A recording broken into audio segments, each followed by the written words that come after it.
Hello and welcome to EGW Writings Tech Tips. I'm your host, Darryl Thompson. Today we're going to take a look at how to use search on the EGW Writings 2 app on my iPad. You can see in front of me the home screen, and in the top right hand corner of the home screen you can see this little magnifying glass. Let's click on the magnifying glass to open search.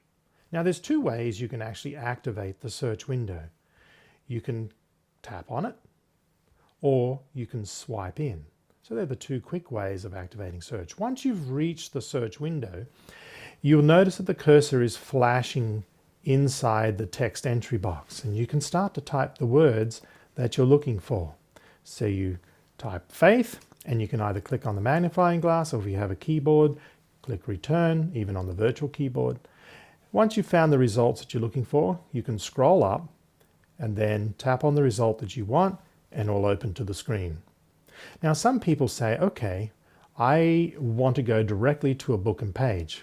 Well, all you do is you tap the magnifying glass again, and this time what we can do is you can enter the title of the book that you want to go to, like the book Education, and then the page 57. And if I do that, I go Education, page 57. Now once you get to know some of the book codes, you'll notice these book codes at the end of the reference, what I call the ref code, at the end of each paragraph. If you enter in, instead of the full title like Education, the book code, ED, and then let's say we'll go to page 59 this time, you will notice that it takes me directly to page 59 in the book Education. So one other form of search that you often do is want to look up a phrase.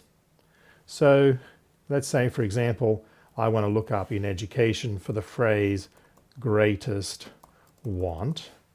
I put double quote marks around the words that I want to look up, and I can put the book title if I want to look at it within education. And straight away, I've looked up the phrase greatest want in the book Education. So once we've done our searches, remember we had three styles of searches: basic words, words within a book, or going to a book page. And all of these were activated right in here by just entering them directly into your search text entry box. If you want to know more search parameters, you just click on the little question mark, and you can see all the search help guides down here that lists all the different examples of the different types of searches that you might want to do. Okay, so thank you for tuning in to another Tech Tips today. Hopefully you've learned quickly in a few short ways how to do search better within the EGW Writings 2 app. Go with God and be blessed.